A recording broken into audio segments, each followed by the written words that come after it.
Hello everyone, welcome to my channel. Clay Rammage, back again, this time with another Goodwill Bins haul. Today is Martin Luther King Day, and so they didn't open till 10 o'clock, which we didn't know when we got there at 8 o'clock when they normally open up. So a bunch of us were there. We had to leave. And then I had a bunch of stuff to package and ship today. Not that I shipped them, but I packaged them, so they're ready to ship tomorrow because the post office is closed today too. So then I went, after I got all that done, then I went over to the bins and then came home because I got tired. Yeah, so I'm doing the haul from home as opposed to from the shop today. But first off, I also just want to say thank you so much for all the thoughts and prayers you guys said for Cindy and I as we got through our COVID lockdown, quarantine, whatever you want to call it, our nice little sabbatical at home for 6 days. And so we're doing well. We're both feeling good. Cindy never got sick. I was the one who got the COVID sickness, but it was fortunately very mild, just runny nose, sore throat, and that's pretty much gone. Still got just a little bit of twanginess in my voice, but other than that, we are feeling good. So let's just hop right into this crazy haul. Picked up just a few things. Like I said, today was, because it's a holiday, it was super busy with a lot of people who aren't normally there, because our bins are pretty much the same people every week, and it was really chaotic because people didn't know the rules. The staff was trying to get people to follow the rules and the arrows and all that good stuff, and it was just packed. So yeah, but I did find some stuff, so that's good. I found some sheet music. Here's the Lord's Prayer, the Cowboy Boogie, love that one, and this little piggy went to market. That's a fun one. From the 8 Girls in a Boat movie from 1933. There you go. Fun little sheet music. As some of you know, I have a large collection of sheet music, and I continue to collect it. Then I picked up some books. The sheet music was in the book bins. There's this one, which there's no title. The title's on the spine, and it's called The Renaissance. It's actually a series of books, you know. And this one is this is number 4 of however many in the series. This was reprinted in 1942. Couldn't find anything on it. So I don't think it's worth too much. Then I found this book. I just like the title. I know it when I see it. And then it's a modern fable about quality. So it's actually like a business book. AMACOM, the American Management Association, put it out. It was published in 1985, so it's not even that old. I just thought it was a fun title. In Cold Blood, Truman Capote with the original dust jacket. This is the first edition from 1965, so that's good news. And it appears to be the first printing, which if it is, then it does have a little more significant value, upwards of like $50. And the book itself is in great shape. The dust jacket just has some wear at the very top where it was pushed too far up and got bent. And there's a little bit of spots on the front, but other than that, pretty amazing for that old of a book. Oh, I also bought a picture for $1. It's a silhouette, just a lovely little silhouette.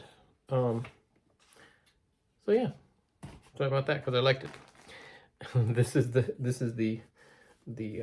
book that needs help. This is Putnam's Handy Volume Atlas. So it's a World Atlas from 1921. So it's 100 years old. And it's just a book of different maps. Like that's Pennsylvania. And I thought, yeah, it needs this. The covers broke off the spine. But I thought, oh, what a fun little book to actually look into all the different maps. There's Spain and Portugal.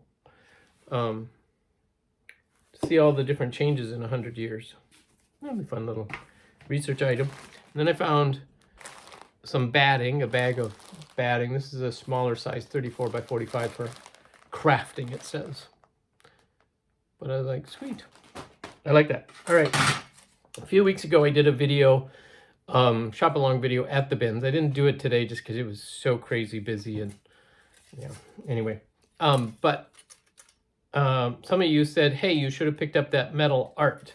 So I picked up metal art today. These cute little butterflies. There's 3 of them, 1 bigger and 2 smaller. So, yeah. So I did pick up some metal art now. You can be proud of me. The other thing I found was this. It's a copper shamrock jello mold. And if you find shamrocks, especially with St. Patty's Day coming up, they're pretty hard to find compared to all the other holidays. So pick those up, and that kind of stuff goes down to the pink elephant. Also found this beautiful outlet cover. I wish there were more, but this was the only one I found. Oh, it's not even that old. Amertac is the company. But it's still a beautiful plate, right? And I want to make a comment on something now that that's come up. This plate says made in China on it. And I know some people say, oh, if it's made in China, it's junk. I say, no, that's not true. I use that marking made in China as a reference more because I'm looking for vintage stuff. So if it says made in China, chances are it's more modern. So I'm not using it in a disparaging way in the sense, oh, it's cheap China stuff. No, because this is actually a very, very nice plate. Good quality, heavy duty metal. So they do, produce good quality stuff. So it's not a bad thing necessarily that it says made in China. But for what my purpose is, when I say made in China, I'm looking at it from a vintage standpoint. That means it's, it's made in China. It's more been made in the last 30 years, more than likely, on modern consumer products. Obviously, there's a whole different ballgame when you get into antiquities and all that kind of stuff. But for our vintage purposes, that's my little explanation. Found a wire flower frog. That was kind of fun, surprising. And I found there was a whole bin of cookie cutters, plastic bin. But I just pulled out a couple. One is a copper heart, since Valentine's Day is coming up. I thought, oh, somebody might be interested in that. It's got a nice aged patina look to it. That's for sure. Then I never, ever saw a church cookie cutter before. There's the steeple. Open the doors and see all the people. In this case, they lost their doors. But you could paint them on with frosting. So I had to grab that just because I've never seen a church steeple before. Oh, and there is one item of significant value that I'll show here in a minute. And then I found this beautiful tray. And it's called Family Affair. You can see that. Isn't that awesome with these roosters, chicken, and chicks? The rooster, the hen, and the chicks. So, and it's in great shape. Just a little bit of scratching on the back and a few dings on the front. But comparatively speaking, pretty good. That'll go down to the pink elephant too. Again, it's kind of hard to tell it's true vintage, but it's just got a great look to it. All right. So this brings up another area of vintage finds that can have great value that when you first look at it, you think, it's probably not worth much. Scientific calculator manuals. These were in the book bins. They're both for the same calculator. It's the HP28S. And long story short, I used to sell these kind of calculators back in the early 80s. When I worked at the college bookstore. So they bring back memories to me. But I saw these sitting in the bins and I'm like, many times because these calculators are worth good money. These, especially the Hewlett-Packard calculators, the scientific and the financial calculators. So many times the manuals may or may not be online, more than likely are not. And in this case, you've got an owner's manual and you've got a reference manual. So there's 2 different manuals. So when people have them, they're looking, if they're a collector, they're looking for the books to complete the set, or they're looking for books to use the calculator and to know exactly how to use it. So these are really cool. These actually, a number of these, so it's a tube manual set. There's been multiples of these sold for $40 for the 2 books. So $20 each.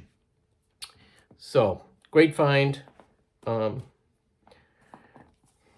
beat that. And it'll ship media mail, so it ships very inexpensively compared to many other items. So that was our small haul today.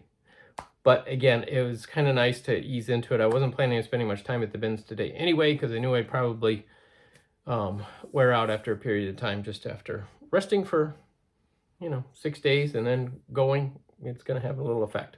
So anyway, thank you guys so much for watching. We'll catch you next time.